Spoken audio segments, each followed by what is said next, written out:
This is episode 69 of the Equestrian Author Spotlight podcast. I'm Carly Cade, and today I'm speaking with Raquel Lynn. Raquel Lynn lives in Los Angeles, California, with her husband Adam, paint mare Fiara, and Pomeranian Mango. She loves cowboy boots, obviously, sequins, all things sparkly, cowhide, creating, cooking, Pomeranians, paint horses, a good sail, flowers, wine, goat cheese, photography, flats, Bravo TV, barrel racing, turquoise, palm trees, and sunshine. Raquel created Horses and Heels in 2010 as a personal blog with a handful of readers, and now the site receives thousands of daily readers. Raquel also was able to quit her job in 2013 and now runs Horses and Heels as well as Stable Style full-time. She also contributes to various equestrian publications, including Cowgirl Magazine, Chrome, and Western and English Today. Raquel is returning to the podcast to discuss her new book, Stable Style, Barn Inspiration for All Equestrians. Now, let's get into the interview. Welcome to the Equestrian Author Spotlight podcast, a podcast featuring interviews with equestrian authors who love all things horses and writing about them. In each episode, you'll hear inspirational stories from horsebook authors, including writing advice and marketing tips to help you write your very own horsebook. If you're an author, aspire to be an author, or simply love horsebooks, then you are in the right place. I'm your host, Carly Cade, and creative writing makes my spurs jingle. Hi, everyone. Welcome to the Equestrian Author Spotlight Show. I'm Carly Cade, and today I am so excited to have a returning guest. I have Raquel Lynn of Horses and Heels and Stable Style on the show today. Hi, Raquel. Welcome back. Hi. Thank you for having me. Of course, and we have some big news to share in Raquel's world as we get into the interview. But first, we already know that you have a beautiful paint mare named Fiara, and you have lots of adventures that you share with her on your Instagram channel and Facebook. People know about her. You share about her a lot in your newsletter and on your blog. So what have you been up to with Fiara since the last time we chatted? Well, I think since the last time, I might have been hinting at it a little bit that there were going to be some more adventures, and there have been because I now have a truck and trailer. So there have been lots more adventures. We've been to the beach. I've basically been going through trailer life in the city, which is a fun learning process. We'll call it fun. It's not always, but that's been kind of one of my big things this year. And since we're in the middle of this super weird time, at least I am able to still go horseback riding and take the trailer out. And so it's been kind of, that aspect of this year has been awesome for me. Yeah, lots of time outdoors with our ponies for sure. And yes, that was something that you were hinting at the last time we talked, is that a truck and trailer were, something you had your eye on. So you grew up, have you driven a horse trailer before, or was this a whole curve? Okay. No, so I grew up with it. And, when I was a teenager, I used to be able to take myself to my own riding lessons. So, I would go down the road. But of course, the roads where I grew up driving on were nothing like the roads that I'm driving on now. So it was, a totally different experience, just having wide open spaces and, not that much traffic versus coming here where it's the city and you have a truck and trailer and, you have to be very careful and very aware. Mm-hmm. So. It's essentially like driving a semi through congestion. I'm sure that is a battle, I can only imagine. So this is what I'm so excited to talk about. You have big news to share. I mean, congratulations from the bottom of my heart. You wrote a book. I have it right here. It is the very first Stable Style book, and it's called Stable Style, Barn Inspiration for All Equestrians. And I think it's been something that I've wanted to do for a really long time. It's one of those projects where you're like, I want to do that. That sounds really awesome. And then you actually get down to thinking about doing it and you realize it's hard. And I'm like, I don't know how to start this. So I procrastinated on doing this for a while. And then I finally decided actually in 2020, I said, I'm going to make this book happen. And so it ended up being my quarantine baby, as well as just my book baby for 2020. I'm really excited about it. Yeah. And so tell us how it felt the very first time you held this book in your hands. Because, yes, you're right. A book is a huge undertaking, and a coffee table book with lots of photographs nonetheless. So, which we're going to get into here, how did it feel when you first saw your creation? Well, if I'm being completely honest, the first time I held my first book, it was not a good feeling because it wasn't the one. The book that I have now that is for sale is, everything is right. And we'll talk about this more as we get into it. But the very first book that I had printed, I opened it and, I had such high hopes for it, and the quality wasn't there. There were just a lot of things. And I was just like, this is not good. But going to your question of how it feels to hold the real book, The good book. the great book it feels amazing because you put all of those hours into it, and it's just like a physical product that you can hold, and it's really special. It is. There's nothing like that first. It is such an exciting experience. So before we hop into the guts of how you got this book going, and what I think you just spoke to is why it is so important to get a proof copy of your books and review them yourselves before you put it out into the world, because that can happen. You cannot be happy with how it turned out, and you want to release the very best version. So actually having that disappointing experience actually was a good thing, because it led you to exactly what you wanted for your final product. But before we go into all the nuts and bolts of this project, tell listeners what they can find inside of the book, and then maybe open it up and show us a couple of pages for those listeners who are watching us on YouTube. Of course. So it's a hard copy.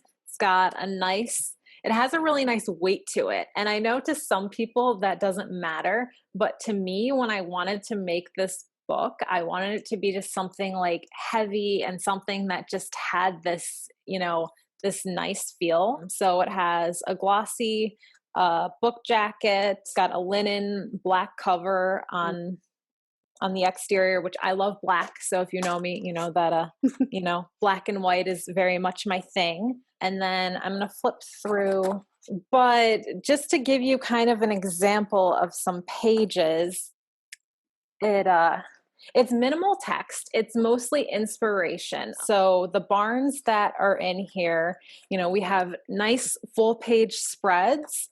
And then we have some pages that I designed where there are a couple different, photos, or like a section of 4. I really like the spread. It's just, 4 different photos. And then the book itself is divided into 3 sections. We have small barns, we have a little intermission with a sprinkle of tack rooms, and then we have large barns. So it's basically just, a collection of photos and text, but it's really pretty. So I think if someone's just looking for a book that has barns and barn inspiration, and the one thing that I did for this book, I feel like it's very appropriate to be like the first stable style book, because it is a collection of everything. So you have modern barns, you have older barns, you have those $1 million barns, but then you also have the barns that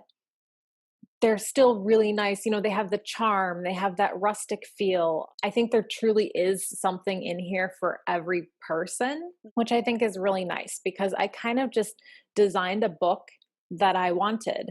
I shot the cover photo, and this is something that I did maybe 4 years ago when I moved to California. I was touring this barn, and I just thought it was kind of just an appropriate cover photo, because this barn is it's whimsical, and it has the flowers, and just, it kind of just, you look at the cover and you're like, well, what's inside? You see this horse, it just kind of takes you to this place of whimsy. That's what I want the people to look at the book and kind of just dream a little bit.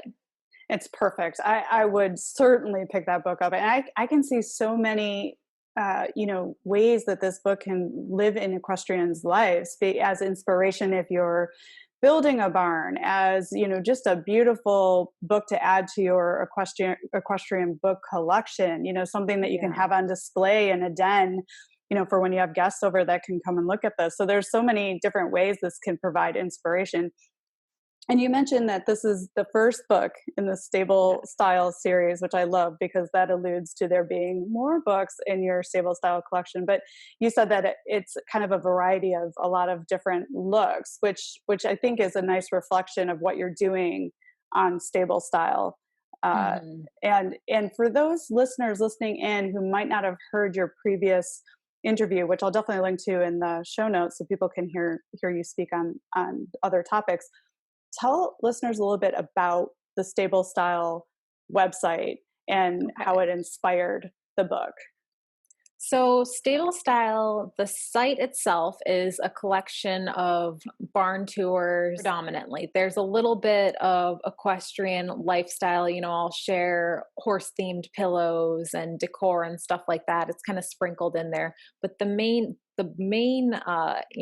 site is just barn tours, tack room tours, and it's a little bit of everything, and they're all around the world. So you can find, barns in England, you can find barns in Texas. I think actually a goal of mine is to have like a barn from every state at like one point, because I think that would be really cool. That would be But cool.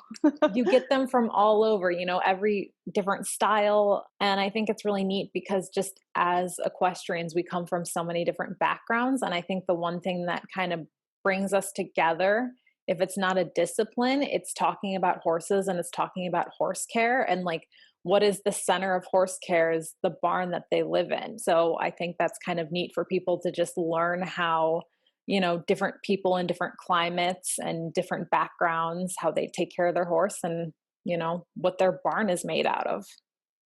That is incredible, and so many beautiful barns and things that you would never imagine. And I love that you show the difference of what barns can be like in geography, because that's something I learned moving from Michigan out west. It's like so Yeah. different horse keeping here than it is out in the Midwest. And you have a horse in the city, and Stable Style reflects all those different ways of keeping our horses, which is very cool.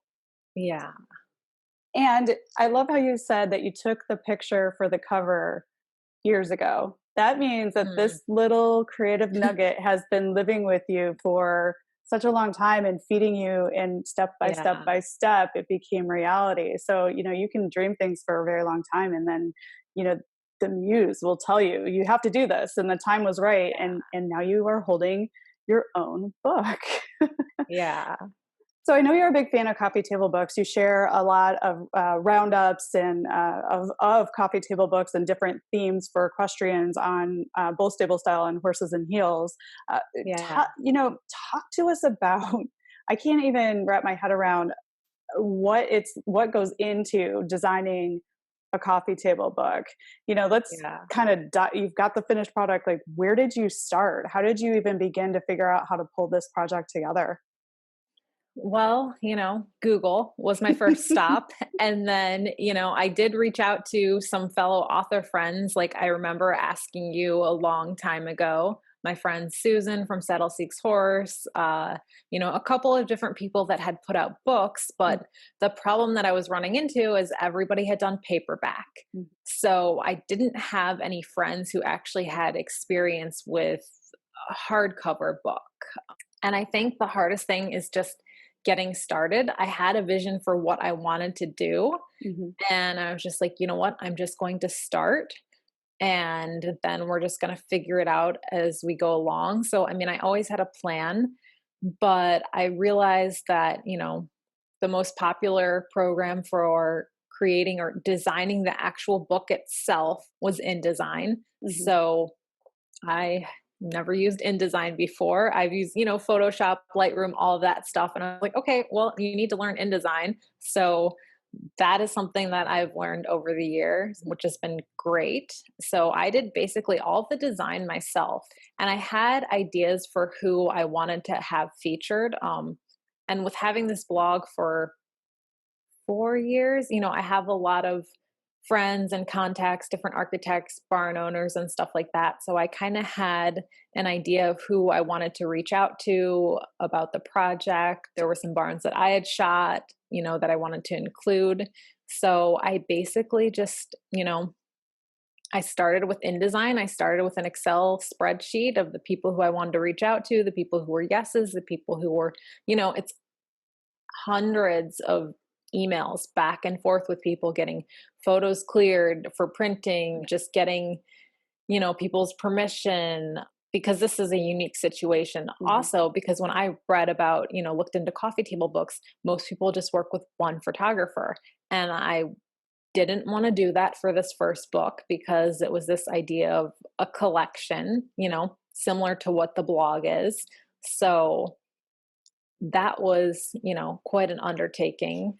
And then once you get past, I suppose, designing and figuring out how you're going to do it and you start making the book, then the other big challenging was just how are you going to have it printed and then distributed and all of that. And I know I mentioned that, the first time I held my first book, I was like really disappointed. So the whole time, I would say the first 6 months that I was going through the book process, I thought I had my company that I was going to use, and it was going to be cake because they were going to print the book on demand for me. And then, they were going, when I had an order, I was just going to type in the address of the person and they were going to send it to them. And I'm like, this is magical. This is too good to be true. And it was. Ding, ding, ding. Yes. I was like, oh, this is so easy. They're going to distribute. They're going to do all this wonderful stuff for me. So going into that is you need to find the person who's going to make your book. And that became a lengthy process for me in the end. This being my first book, I had to learn everything from the start, but I went through, this is the fifth book and the fifth company that printed my book for me. That's a lot of trial and error. Yes, because just the print quality overall was such a struggle. So as soon as I realized the first company that the book, wasn't going to work, and then there were some mistakes that I made in terms of like font size and stuff and I was like, oh, like on print, I don't like how this translates. So I knew that there was going to be more than one copy, ordered, but I didn't realize that I would run into the issues of the quality. So I ended up having to try, a bunch of different companies, and I just kept being like, no, I don't like this. I don't like this. And then finally we got the one, and it was just like, it came packaged perfectly, because that was another issue, is I kept getting single books and they would arrive like slightly damaged. And I was just like, is this how you're packaging your book to me? I can't sell this, to someone. So it was a whole thing. But when I got that one that was just right, I was like, oh my gosh, it came shrink wrapped. Like it was perfectly packaged, and, the weight and everything, and just the paper was right. You could even tell just like the jacket was so much nicer, just all those subtle things that me having now this like stack of old stable style books, which I don't know what I'm going to do with, just kind of use them around the house as art. But good for you for not putting, just being like, this works, and putting in a huge order of a bunch of, for a bunch of books, and then getting something that you weren't satisfied with. Good for you for ordering single copies from each of the companies that you were giving a go, because you don't have to commit to the first company you find, and then looking through them and making sure it represents you and your business the way you want it to. And about the font and little hiccups that the author makes, that happens to all of us. So don't feel bad about that. Yeah. And then, so based on how you were sharing with us about formatting and working with InDesign yourself, it sounds to me like you went the independently published route with this book. Like you took total control. Yeah, I did. That's cool. I'm happy I did, because I got to do, the only other person that was actually involved with the book was my editor, because, I know better than to allow myself to have that role. I make terrible writing mistakes all the time, and you catch those. And when you're too close to a project anyways, I was like, Hmm. there's no way I'm going to edit my own book. I'm not doing that. And I'm not going to let my husband do that. I'm going to have a professional do it. So luckily I was able to have my friend Holly, and she's actually the editor of Horse Illustrated magazine. She was the Mm. editor. So she did a fantastic job for me. But other than that, this was all me, and then, my husband and my friends' input along the way. But Well, good on you for doing the professional editing, because that is so important to any author, because you're right. When you're so close to a project, you stop seeing, little things even go by, and it can end up being a hiccup in your book. Now, yeah. so there was a lot of incredible information you shared there, and also a lot to unpack. I love that you learned the skill of InDesign, because often that's something that occurs when you want to put a book into the world. There are things that you have to learn, but it sounds like you took it baby step by baby step by baby step. Mhm. Am I right there? Because the overall Absolutely. probably was overwhelming, right? Yeah. And that's the way that I realized I could do it. Hmm. Because when you look at the huge picture, you're just like, oh, I can't do that. That's too much. So you got to break it down into chunks and sections. And Hmm. that's kind of what I did. Super And smart. yeah. And then the let's talk about the pictures that you used in the photography. So I imagine this was quite the undertaking, working with a variety of Yeah. photographers and getting the licensing rights to use the photos. It sounds like you took some of the photos yourself, obviously the cover photo. So when you were in these people you had relationships with, because you had worked with them Yeah. over the years. So how did that look? You had hundreds of people to email. Did you include, like, say, I want this picture, or did you ask them to take a picture and then include a contract that says you have the right to use the photos in your stable style book? Like, how did you approach that?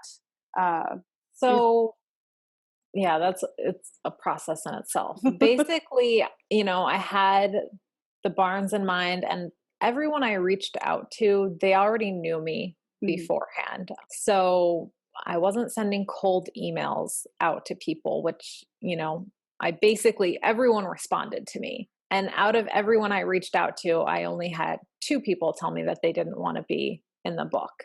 And I get that, it's a privacy, or, everyone has their reasons. But the architects that, I mean, and everyone was different because everyone works with different photographers. Some of the architects, they shoot in house. And so they own basically the rights to their photos. So for those people, that was super easy getting the permissions, because they're like, well, we took these, like, of course we want to be featured. And then I would maybe go through and I'd say, I want this project. And sometimes I would send them screenshots of the exact photo Mm. I wanted. Or maybe sometimes they would just send me an album and I would pick from the photos that I wanted and say, I'm going through these photos. And I'm jumping like a little bit out of order, but everybody who was also included in the book, they got to see a PDF of their pages that was going to be printed before, because I want everybody who's in here to just, love the book as much as I do. And so I didn't want there to be surprises, and I didn't want them to be like, ooh, we don't like how you use that word, or we don't like that you know, I don't think anyone say we wouldn't like that photo, because obviously they knew what photo, but there's just like these little things. So everyone got to see, and basically say that looks great. And Like, approve it, yeah, because you want to keep people happy on the yeah, front end, as opposed to having put together the entire book and then have someone reach out to you and be dissatisfied. right. So that was, and then the only thing that would change, of course, was like spacing and like little, I was like, okay, like spacing and all that stuff subject to change, but this is basically what it is. And then for some of the architects, or there are some barn owners that they took the photos themselves. That was also a really, most people are thrilled to be involved and featured and that sort of thing. Then some of the architects, most of them all had really good relationships with their photographers. So everyone was like super excited about, being involved. And it was like a matter of, well, can you make sure that you're just writing my name this way, or we're doing something this way, little like simple asks that people wanted, which I want to make everybody happy. So it was just a matter of, you know, letting everyone know, hey, I'm self-publishing this book, which means I don't really have this budget for photos or that sort of thing, which was just kind of, the process itself was just a lot of back and forth and just getting in touch with everyone and getting just the proper, permissions and clearance. And everybody though that I worked with was super happy and really easy to work with. So that was great. Just, it took a lot of time. For sure. And what is so cool about what you said is you're speaking to the power of relationships, right? Like those people that you were working with had great relationships with their photographers, and then you kept great relationships with the people that you had been working with, between your, what you're doing online and some of your influencer status, which is really, really important. And then while you didn't have the big budget that perhaps maybe a traditional publisher would come to a project with, what you had to offer the people that are appearing in your book or have their photos appearing in your book is a huge audience of the perfect demographic for if they're equestrian photographers or they, or they're architects that work on barns, like the perfect audience for these people. So you have you have exposure to offer them to a target market, which sometimes is more powerful than a big budget, so I think a lot of times is more powerful because it's the community that you're offering and then being great within that community. Yeah, absolutely. So you started the project in the beginning of 2020. You worked through multiple versions, you formatted it yourself, you got all the approvals and all the legal stuff in order, you tried out some companies, and you finally got the book pulled together and you're happy with the quality. Who ended up printing the book for you? Did you go with like Ingram Spark, or was it an independent small company that handled the printing for you? So it's an independent company. Ingram Spark is the only company I know that's similar to like a KDP or an Amazon that offers hardcover printing possibilities. But you ended up going with a private company that works well for what you wanted to create.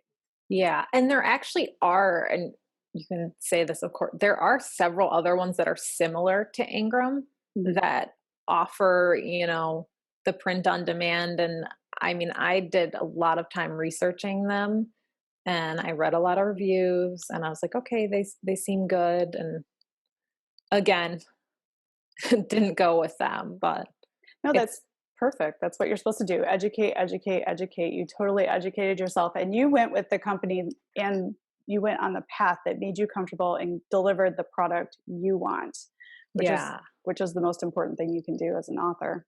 So this would be interesting for other people too. Like you love coffee table books. So you kind of have this, in your mind, because you work with them a lot, but like, how did you decide what price point you wanted to offer your coffee table book at? That was, a little bit challenging for me because in the beginning, or should I say the end, it was down to two companies that were going to print my book, and they were two very different price points. And the last company that I went with, of course, is the most expensive one. So it's not cheap. And then what I'm doing with my company now is, I'm getting bulk books shipped to my house and I'm mailing them out and I'm being the distributor, which is not something I wanted to do.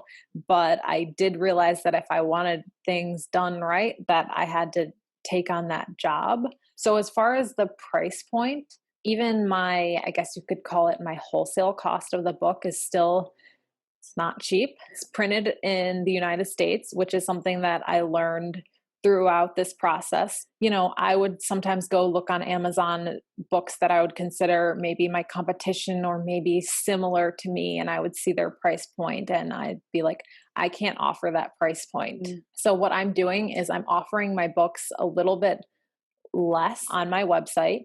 And then books through Amazon, they're priced a little bit higher just because Amazon takes, they take from you, but they also offer that exposure. So I think the hardest part for me was setting that price point because I was like, well, I have to make some money, but I didn't want to price it at a point that I felt like alienated, people, or people thought, oh, that's too, you know, too high end or too fancy.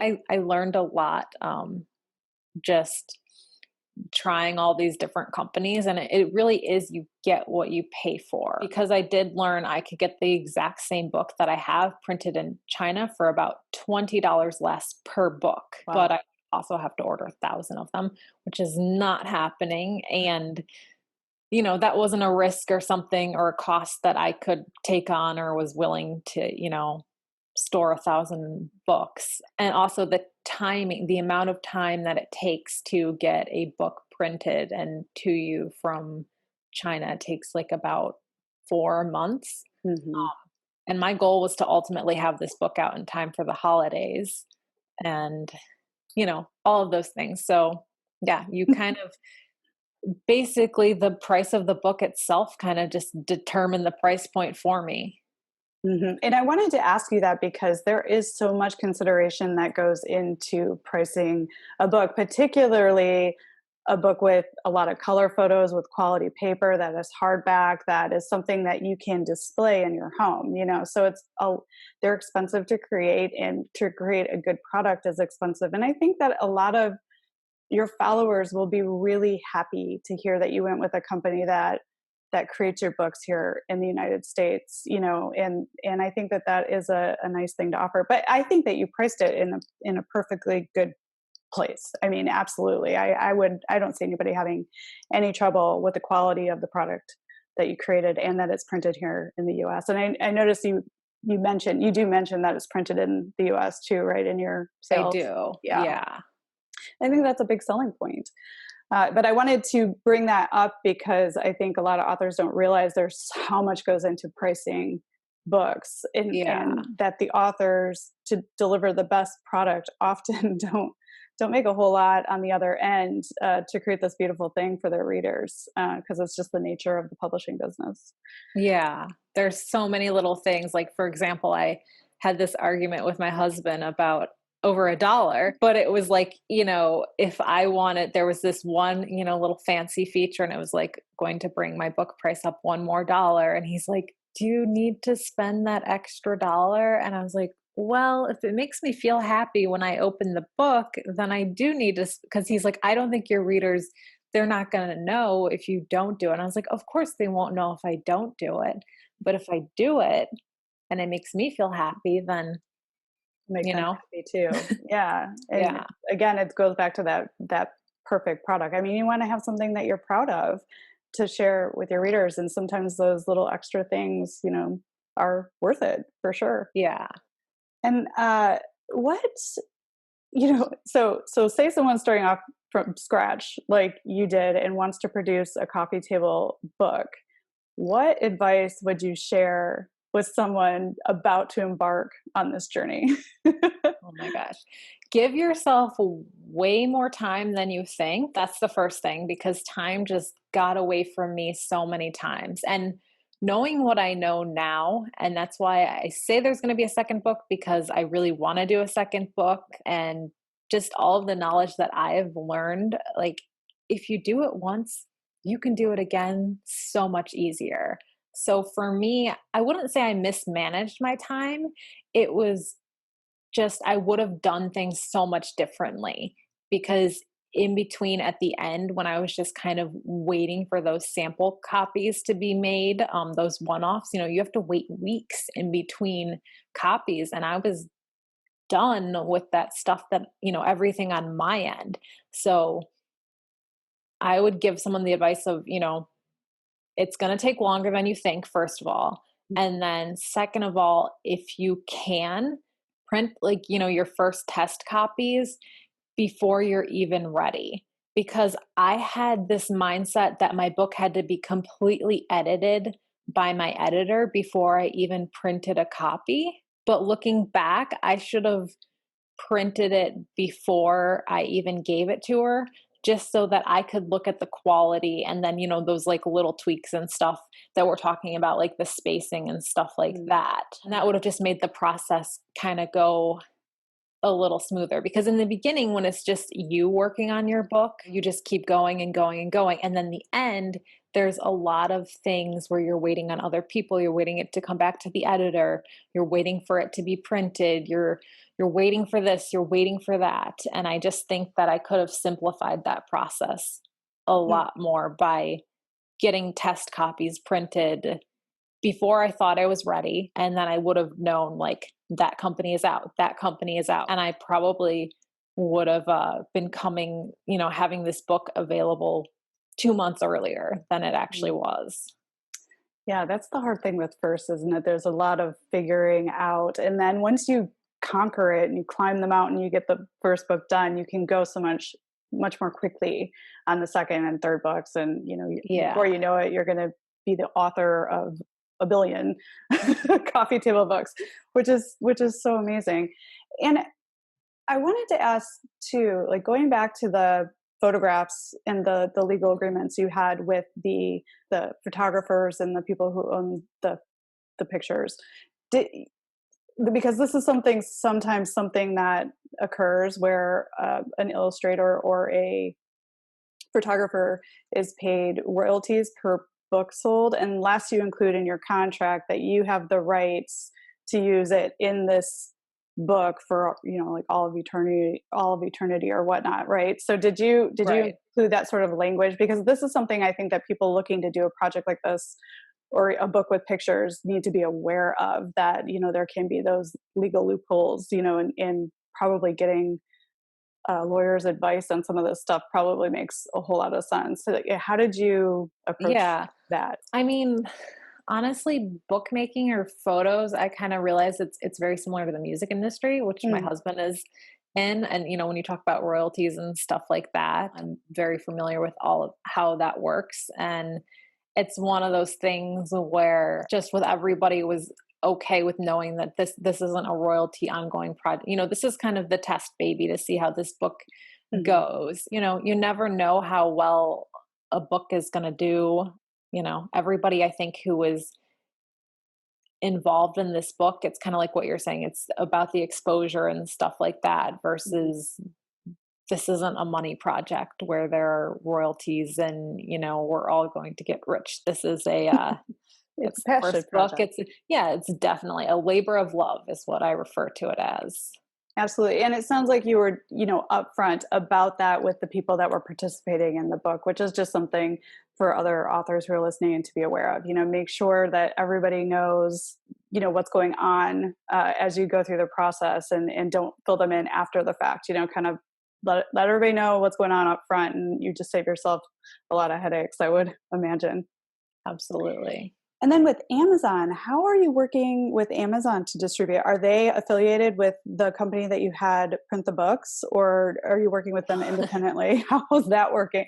Yeah, it's not fun. So I'm working with Amazon independently because, as you know, they don't offer a service for hard copies. And honestly, if they did, it probably wouldn't pass my inspection. Maybe it would, but yeah, I'm doing the fulfillment by Amazon. So I have to send them the books and then they are gonna fulfill for me, which there is the option of me selling through Amazon and then fulfilling the orders myself. But I don't want to do that just because it's one less thing for me to do. And then I am offering international shipping on my site, but I'm also hoping that some people can maybe compare the price of the book on Amazon and then they get that Prime, and then they don't have to worry about the shipping. So that's why I'm letting Amazon take care of it, because if I were to fulfill the book myself and sell it on Amazon, I would be paying Amazon's fees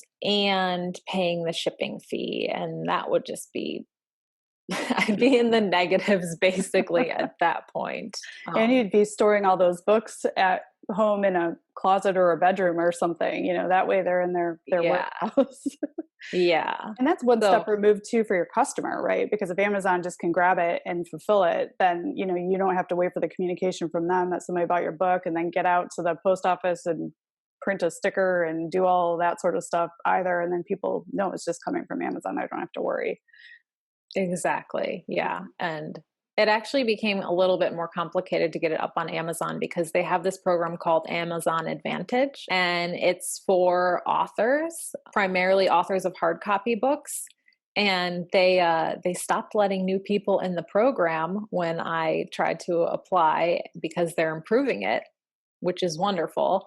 But I was not able to get into their program, so I had to just do the traditional Amazon fulfillment, which is fine. But the Amazon Advantage was like kind of catered towards authors and stuff like that. So Wow. So that's a whole new thing for you to explore once they've improved the program and have it up and running, where authors can actually distribute more easily, I would imagine, their hardcover books. yeah, I'm That's hoping. But yeah. we'll see I don't know when it's going to be open again. We should have you back on the show when you've figured all that crazy out, and talk about that a little bit more, because I know a lot of authors would like to be able to offer hardcover versions of their books, Yeah. but like you said, Amazon doesn't have the option of soft cover and digital. Yeah. So you're on the forefront of a whole new frontier when it comes to independent publishing. Yeah, I've learned too much this year, I think. You probably write a book about writing your book or putting your book together. Yep. And then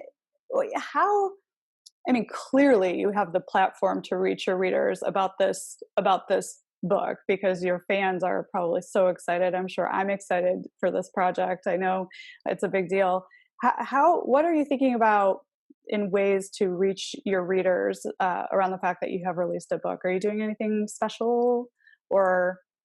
So far, a lot of social media, and it's also just been a slow and steady process. I don't have a lot of time, and I always feel like I'm one step behind. I don't know if anybody else feels like that, or this is just my life, but I've been getting it out there just, in my newsletters, on Instagram, Facebook, all of that stuff, gift guides, stuff like that. I'm in the process of making, big banner ads for my own site, because I sell advertising on my site. So I should be advertising my own products. I probably will start reaching out to some of the local tax stores that are in my neighborhood, see if they want to carry it, that sort of thing.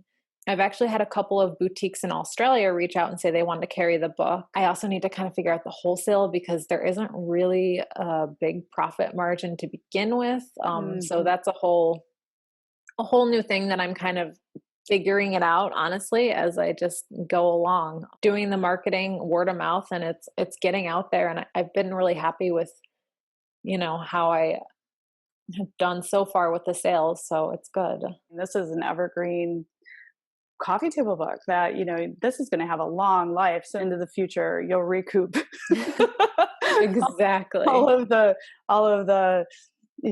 blood, sweat, and tears and money that went into the production of the book. So, so there's so much opportunity around this book, and you're just getting going. And I think you keep speaking to the fact that, sometimes you just have to jump in. Like, I know what I want, and I'm going to make this happen. And then just jump in. And again, like we said earlier, those baby steps to get you across the finish line. And it sounds like you were just doing that. You made a decision. You knew what the end goal was. And then, as things came up, you just ticked things off the list until you got to the place where you had a product that you were proud of. Yeah. Would you advise, it's sort of like advice for anybody with a dream or a passion or something they want to create in the world, is just to do that. Would you agree with that?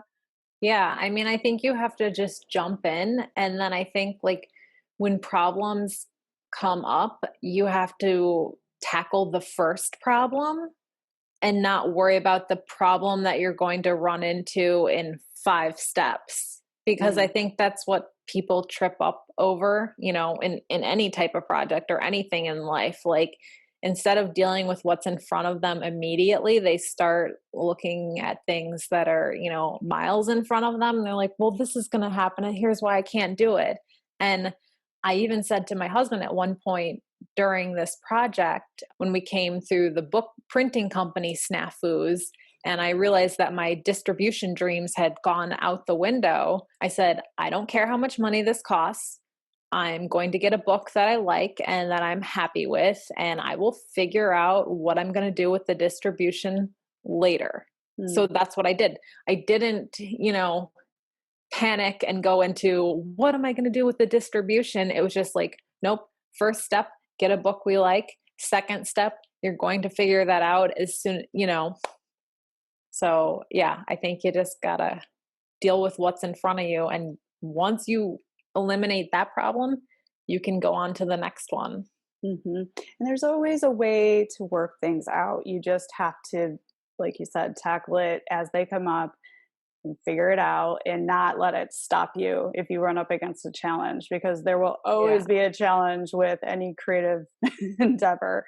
I mean, Yes. that is a promise, but there's always a way to work around, and there's people out there that will help you and support you as you're trying to figure things out. You have, access to a community and get help, or call the providers that you're working with. They often can help you and find a solution.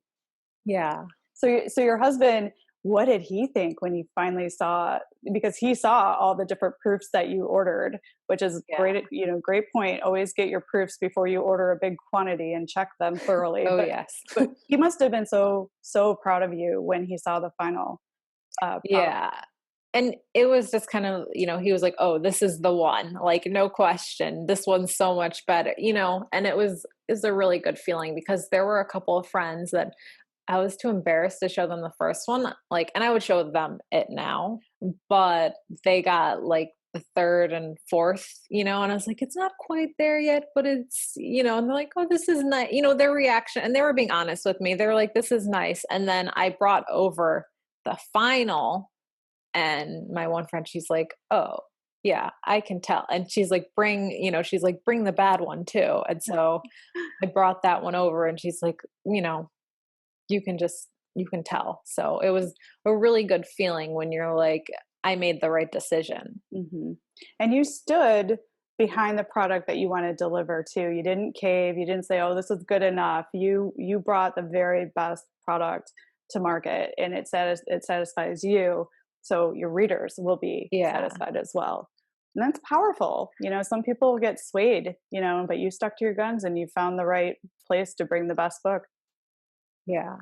And besides your book, right? Because I'm sure maybe years ago this wasn't even on the radar. Like many years ago, when you started this whole beautiful thing that you've created in the equestrian world, like, has anything like bloomed for you or happened since you launched Stable Style and Horses and Heels, besides the book, that you would never have expected? You know, I don't know if anything, there's not like one thing where I can think of like, oh, I mean, obviously the book is like a huge, it's a career high for me, I guess, or, like a mountain climbed, like I made that, I did that sort of thing. But everything with, I think both of the blogs, just, as the years pass, they just build upon each other and they just get stronger and stronger. For me, I guess, obviously the one thing that has just changed is financial security, Mm. I guess, over the years, because when I first started doing these blogs I made no money, and it's just been, traffic builds, things build, like your affiliate sales just get stronger and stronger, and so it's just nice to kind of just see all of the work that you've put into over the years, and it kind of just justifies why you're doing it, and just it's the sense of I created this, which always makes me really happy. Well, congratulations. That is no small feat. And I have been a huge fan of yours for a very long time, before I even ever became an author. And I've always looked up to you, and, to hear that you having that success, and now you have a book to offer, and you just keep adding amazing creative adventures into your repertoire of what you're offering, is just, it's so inspiring, and I'm so happy for you. And that's makes the case for, everybody, stick to your guns and keep Hmm. marching towards the direction of your dreams, because it can happen, but it never happens overnight, right? Yeah. Yep. And it's being authentic, and it's being great to your community, and it's being good to the people that follow you, and it's, being committed to your dream and taking a stand, and just keep going. So Congratulations. That makes me so excited. Thank you. And so this is the big question. What are you curious about? What's next? I know you've been writing some amazing articles for horse publications. You've talked about another book in there. So like, where are you heading? What are you thinking? What are you curious about now that you've accomplished the first book? I mean, in a perfect world, and that doesn't exist, but I would love to start another book.